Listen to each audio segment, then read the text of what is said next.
Namaku Fahri. Aku tinggal di Bandung, di daerah Cimahi. Malam hari ini, aku akan menceritakan pengalamanku ketika aku berlibur ke rumah nenek yang berada di Singaparna, Kabupaten Tasikmalaya. Setelah jenuh dengan tugas pekerjaan yang tak karuan, aku memutuskan untuk libur ke rumah nenek. Ya, untuk sekedar silaturahmi pada nenek.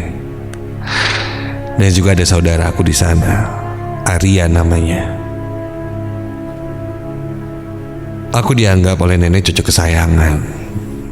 Maka kupikir nenek akan rindu padaku.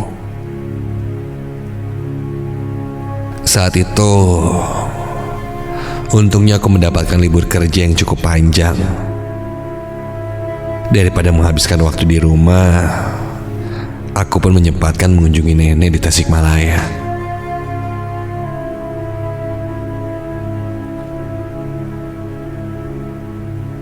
Siang itu aku berangkat dari Cimahi menggunakan kereta menuju Tasikmalaya.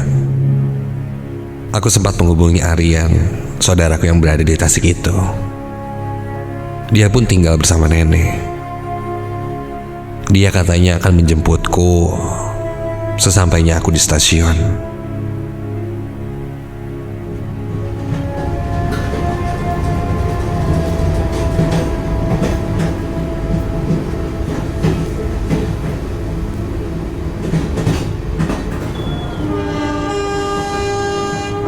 Sekitar 4 jam perjalanan berlalu.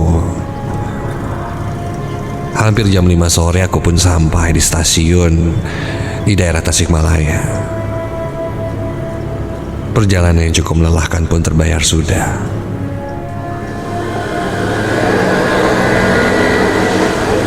Segera aku turun dari kereta itu dan berjalan ke parkiran di mana Aryan sudah menungguku.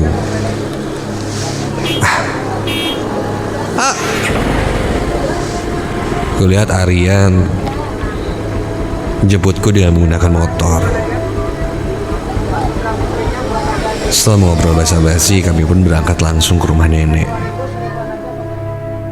Keadaan saat itu hampir menjelang maghrib. Langit sudah hampir gelap.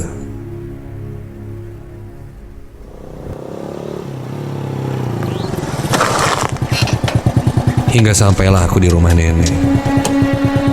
Langsung aku disambut oleh nenek dan Uwa yang mempersilahkanku masuk serta mengantarku ke kamar. Rumah nenekku ini berdekatan dengan jalan raya. Tak heran banyak kendaraan yang berlalu lalang. Apalagi ketika libur lebaran. Kadang terjadi kemacetan yang panjang di depan rumah nenekku itu. Rumah nenek ini berlantai 2. Di lantai bawah ada kamar nenek, kamar Uwa dan kamar Rian. Serta di lantai 2 ada kamar adiknya Rian dan satu kamar kosong yang biasanya dipakai untuk tamu. Dan kamar itu akan menjadi kamarku. Sampai di kamar,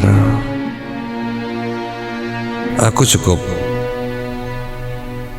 nyaman dengan kamar itu. Ditambah ada balkon dengan pintu kaca yang pemandangannya langsung menghadap ke jalan raya.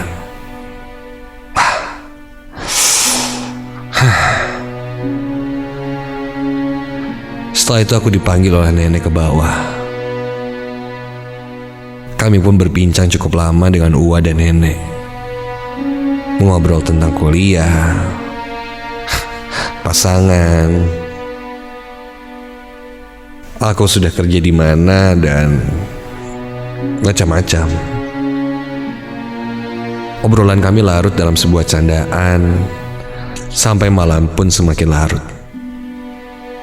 Sebelum aku beranjak dari obrolan itu, aku putuskan untuk pergi ke kamar untuk istirahat. Sempat nenek menawarkanku untuk makan malam bersama. Tapi ku jawab nanti saja.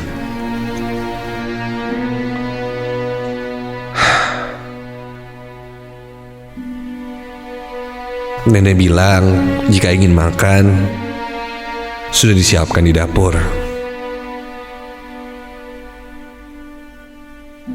Aku pun mengangguk sambil lanjut pergi ke kamarku di lantai 2. Kurebahkan badanku yang pegal tadi di kasur.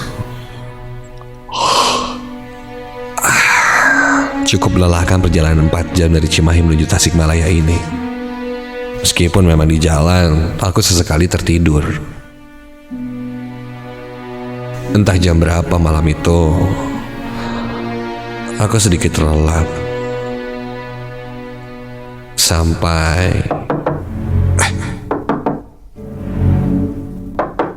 terdengar suara pintu diketuk. Dan ku dengar juga suara anak kecil.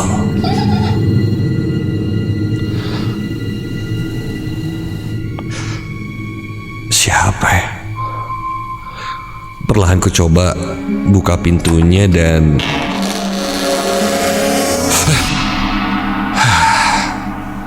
kamu, Fajar? Kenapa?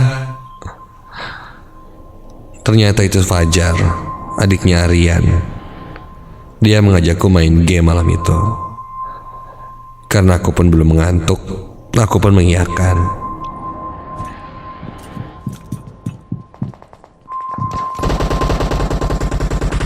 Kami bermain game online di handphone. Hingga tak terasa kami larut dalam game yang kumainkan bersama Fajar. Dan kami saat itu bermain di teras balkon kamar. Suara game kami memang cukup kencang saat itu. Dan kami pun agak sedikit berteriak-teriak. Awas. Tahan dulu. Kena hit. Nah, dapat. Maju. Jar, maju jar.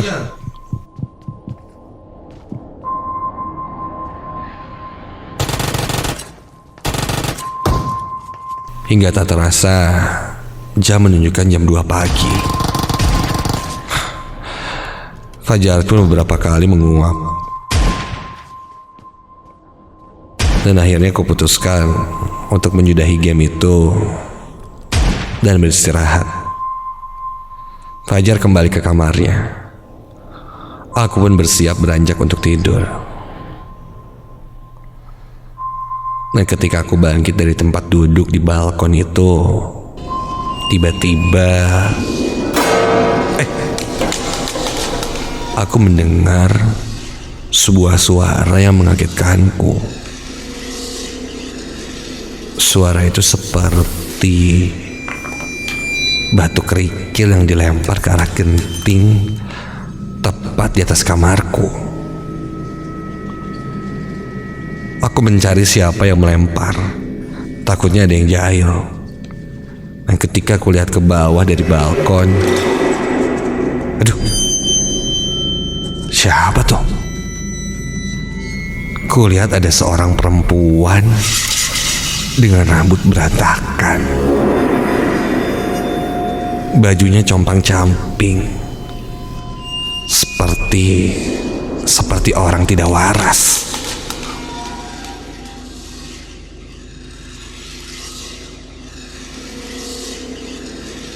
Perempuan itu tersenyum pada aku. Kuperhatikan dia membungkuk dan dia melempar batu lagi ke arahku. Dan kini mengenai pintu kaca balkon. Hei! Ingin rasanya aku marah, tapi aku takutnya membangunkan nenek dan Uwa yang sudah tertidur. Aku hanya memarahinya dengan menggunakan bahasa isyarat. Jangan!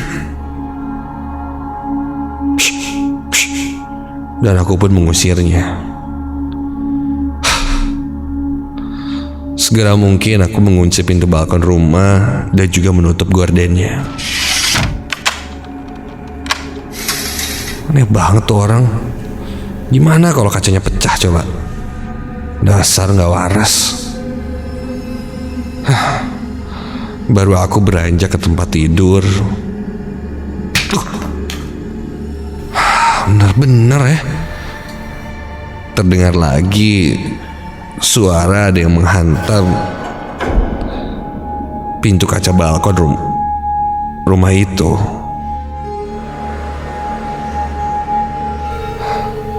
Ngapain lagi sih tuh orang?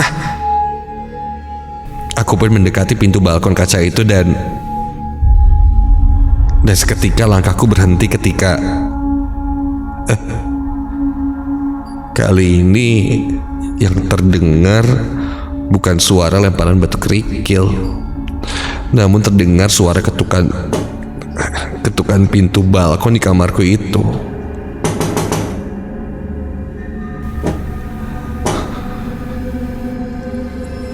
Aku pun bergegas membuka gorden jendela itu.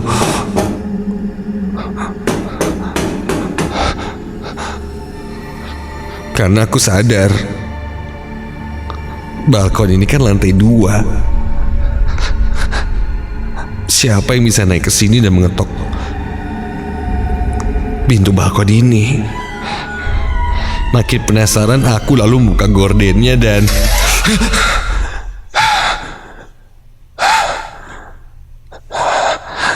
tidak ada siapa-siapa di sana. Aku lalu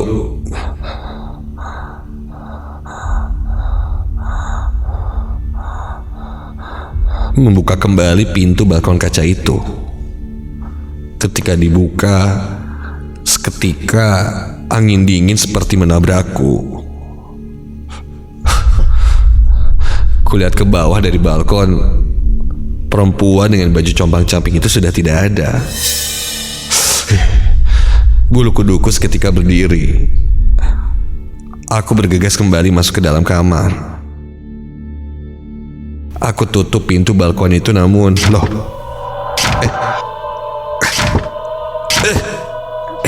Loh. Pintu geser itu tidak bisa tertutup. Ada jarak seperti terhalang sesuatu di antara pintu itu. Hingga akhirnya pintu itu tidak bisa tertutup rapat. Nah, apa nih? Nyangkut apa gimana sih? Kulihat dengan jelas di bawah, di atas, bahkan di depanku tidak ada apa-apa yang mengganjal pintu itu. Tapi pintu ini tidak bisa tertutup sama sekali. Hingga seketika menyeruak bau busuk menyengat.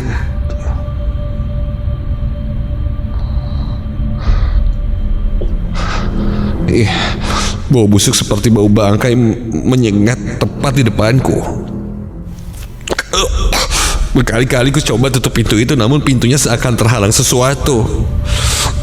Hingga tepat dari arah depanku itu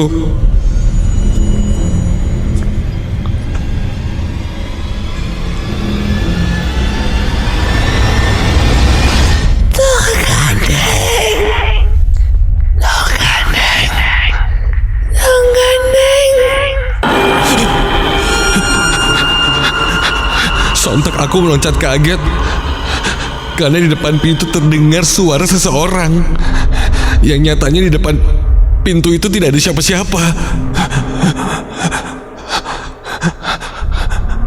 Aku mundur perlahan. Pintu balkon itu masih terbuka setengah. Sampai sedikit demi sedikit pintu balkon itu mulai terbuka dengan sendirinya. Iya. Mataku tertuju pada pintu balkon itu. Kini muncul kepulan asap putih tepat di antara pintu.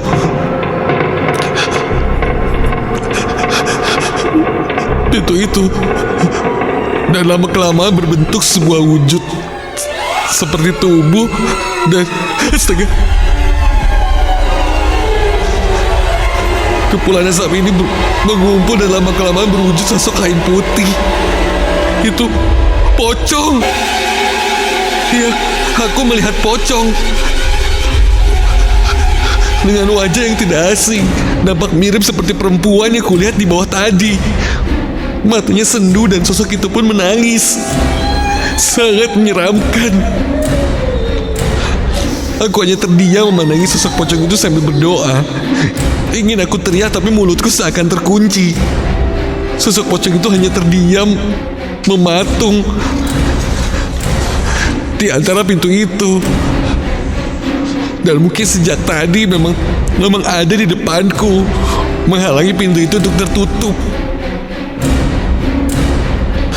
Aku coba berdoa sebisa mungkin, namun entahlah, aku tidak bisa berkonsentrasi. Hingga tiba-tiba saja aku mulai merasakan sedih yang teramat dalam. Entahlah, tiba-tiba saja aku ingin menangis.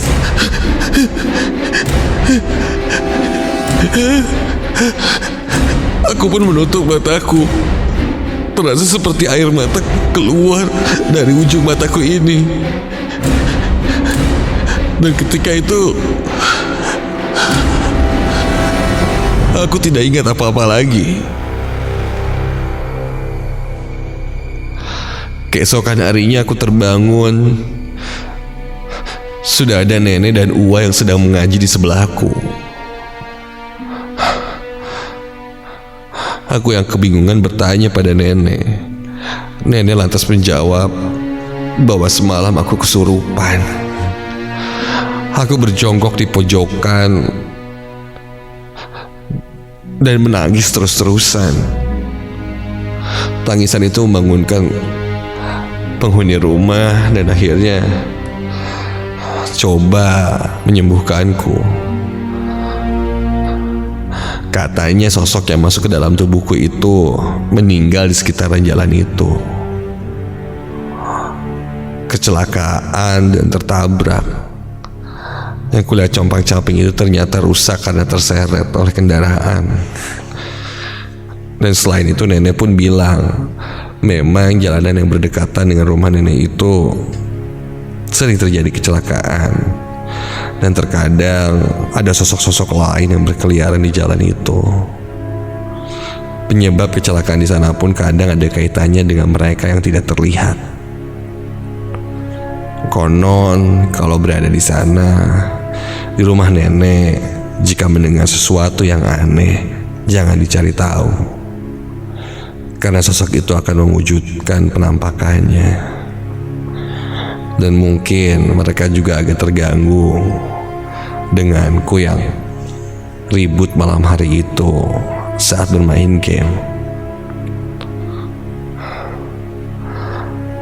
Apapun itu, yang jelas aku mengalaminya sendiri. Sejak malam itu, malam berikutnya aku tidak berani tidur sendiri di kamar itu. Aku pun tidur bersama Aryan. Dan kadang jika malam